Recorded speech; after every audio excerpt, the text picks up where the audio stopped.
Hey, you guys. Welcome. It is Dream Life Live today on Mondays. Today's at 2 p.m. Eastern.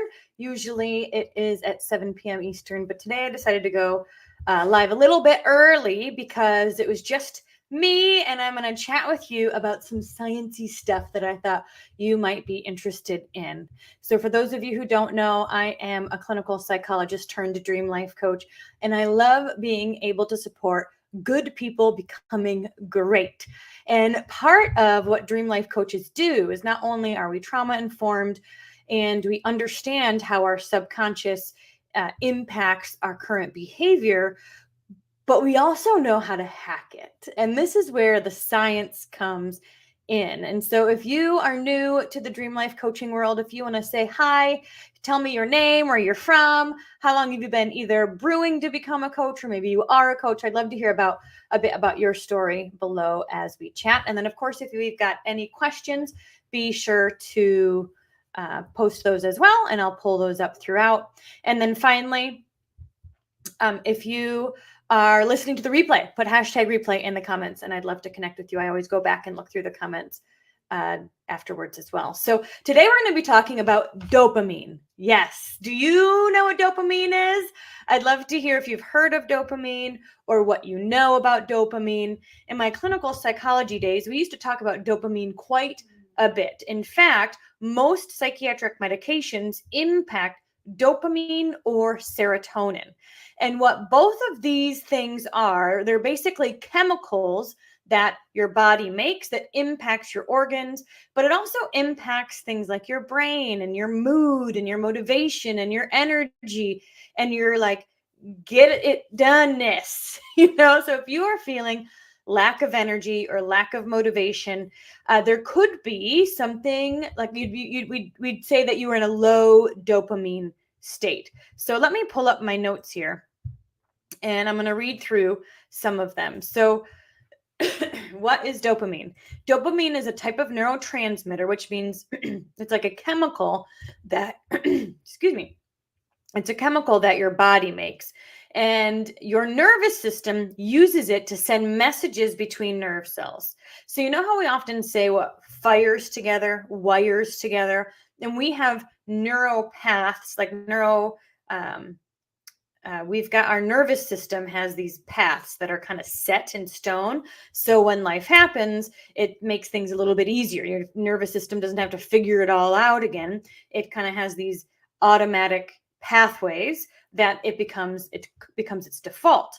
And that can be fine, right? If these automatic systems are taking us in a direction that we desire. But what if that automatic system is saying things like I'm in fear, or somebody's after me, or I never win, or I always lose, or I'm not good enough, those types of things, then we want to shift that automatic pathway to create a new automatic pathway. And so in Dream Life Coaching, we support clients in shifting their automatic thinking to be more habitually taking them in the direction they desire. But we also work with them to shift their nervous system. So they're getting out of fight or flight mode and into rest and digest mode. Because we know that you can have a nervous system that keeps you stuck by always being fight or flight, by always freaking out, by always having anxiety attacks. And again, you can like think in your brain, I know I have nothing to be anxious about, but your body still freaks the heck out, right? Because your nervous system has been taught to do so. And so when we understand all of this, as Dream Life coaches do, you're going to be able to teach your clients, of course, yourself as well, how to hack this system so you can retrain it. And dopamine is a part of that. And so it plays a huge role in ourselves feeling pleasure. It's a big part of our human ability to think and plan. It helps us to strive, to focus, to find things interesting. And what happens is it spreads this dopamine chemical, this like, I like this chemical. I'm motivated, I'm interested, I'm excited, I'm into it kind of chemical throughout those pathways within your body, and your body is like on fire. So you're like most other systems in the body, you don't quite notice it until there's a problem. Meaning, if everything is working well, you're going to be motivated for life. Now, of course, we all have our down days, but you're going to be mostly energetic. You're going to be mostly interested. You're going to be mostly excited about where you're headed. You're going to more easily set goals and believe that they're possible, right? So too much or too little of it can lead to a lot of different health issues, including things like physical symptoms, right? So kidney function, blood vessel function, heart rate, all of those things are impacted by dopamine. But so is learning, and so is motivation, and so is sleep and mood and your ability to focus and pay attention. And so I think it's, again, just another interesting information to think about. Okay, so if I know that dopamine is a big part of me being interested and excited about life, and I know that I can do things that increase my dopamine outside of a psychiatric medication. Certainly that's an option, but there's ways that you can increase dopamine more naturally. When you are feeling excited and motivated, you are in a high dopamine state. So dopamine drives you closer to your goals, and it's responsible for what I call the finish line feeling. The finish line feeling, you guys, we talk about this a lot in 90 Day U-Turn. That's kind of the goal, is to have this, yes, I did it feeling. And that's like a great example of what dopamine feels like throughout your whole body. Like, yes, I did it. Now, what happens is oftentimes we pair that dopamine finish line feeling with the end result, right? So when I finish my book, get straight A's, run a marathon, when I finish the thing, then I'll feel good. And so I think that's normal. I think that's what a lot of us start doing. Like, when I hit this goal, then I'll have this finish line feeling that keeps me in my own game. But as we all know, it takes a journey to get there. And so what we want to try to do is, in practice, is creating that dopamine hit along the way. We want to celebrate the journey, not just the destination. So in the steps to get there, we'll go, yes, I did it. Yes, I did it. And so there's a couple ways that we're going to talk about today that we can celebrate the journey and increase our dopamine and pair the journey with that dopamine hit, not just the end result. Now, as you know, right, if that end result feels so far away, and then we do other things that increase our dopamine hits, like junk food, right? That reward of sugar or whatever can feel like a dopamine hit along the journey, and it sabotages us from that long-term goal. Or alcohol, certainly a dopamine hit. We feel like it's helping us, but it's actually derailing us, right? We're like, oh yeah, I'm so relaxed now, but you're tired the next day, you're groggy, you don't feel good. Like, this is not helping us get to our goal. And so we do have dopamine hits along the way, but sometimes they're not taking us where we want to go, and they're self-sabotaging us. And so we want to intentionally create times in our day, in times in our week, and times in our journey to increase the dopamine. So we then pair the dopamine hit with the journey versus the dopamine hit with the finish line. So what are a few ways that we can increase dopamine throughout the journey, which increases motivation, which increases focus, which increases the ability to actually hit the finish line in the first place? So first, one way, and you guys let me know what your favorite way is as we go through, is speaking life over yourself. So words are powerful. In fact, when you say or think something, you can't help but feel something. And so oftentimes, like we talk about in 90 Day U-Turn and in the certification progress or program, when you are working with somebody's feelings, yes, we want to understand the feelings. Yes, we don't want to bury them. Yes, we want to experience the grief. We want to feel it, right? But in order to change the feeling, we actually have to do or think something differently first. And so there's a lot of different ways that you can do this. You can do something different. So you can get up, you can go for a walk, you can take a bath, you can call a friend, you can, there's a lot of things you can do, and that will impact how you feel. The other thing is you can think differently, which will start impacting how you feel. And so thinking means you become your own best cheerleader, right? Yeah, I see someone says, yes, speaking life over myself. Yes, exactly. You are your own biggest cheerleader. You are the one that's saying, I got this. I'm good at this. This is my time. I'm creating momentum here. Everybody needs what I have. Like, you are speaking life into yourself. Now, at first, you guys, that might not feel true. So it may feel inauthentic to do that. But the reality is if you were to look at the facts of all humans, most humans besides psychopaths, right? Most humans, everybody is valuable, has something valuable to share, is worthy, like you already all are. And so what I find in working with people that have experienced a lot of trauma is that if they start speaking life over themselves, they feel inauthentic and it doesn't feel true. And it feels like, oh, can I really say this? And what I let them know is that on paper, let's decide it's true. We'll go through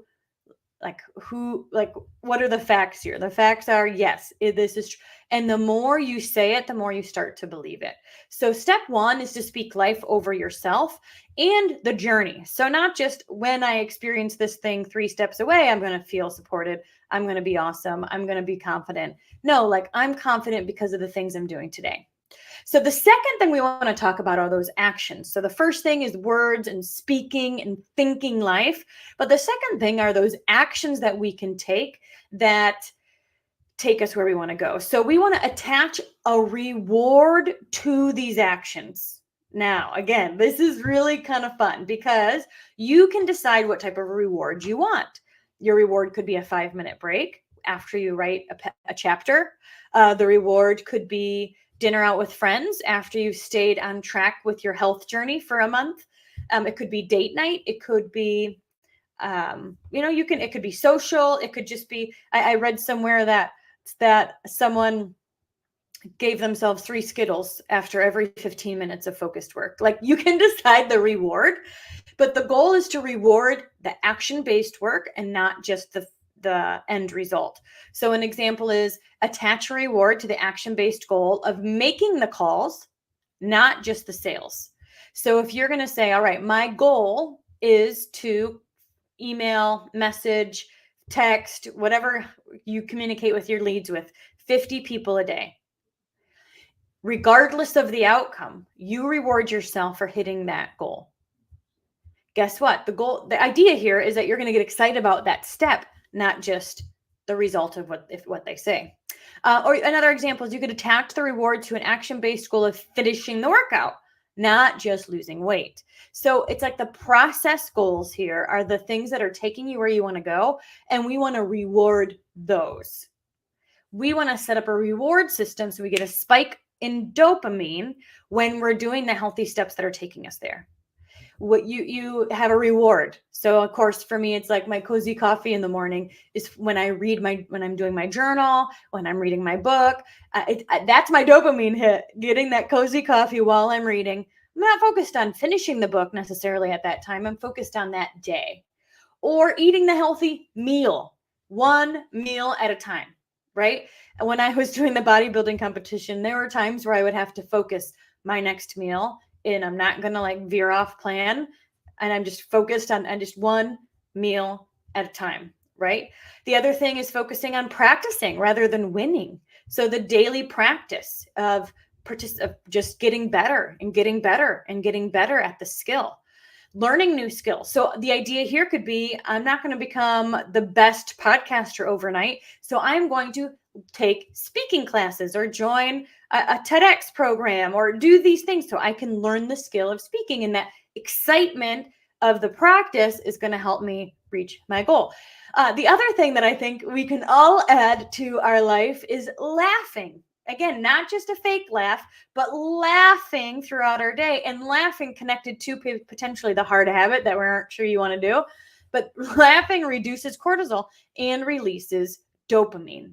And so the motivation that we all want, we want to be in the zone. We want to be excited about life. We want to be motivated and goal focused and making progress, it follows the action. It follows the action of what you're doing on a consistent daily basis. That is what shifts the feelings. So if you're working with yourself, obviously, this is often something you can practice too, and then you can use it immediately with your clients.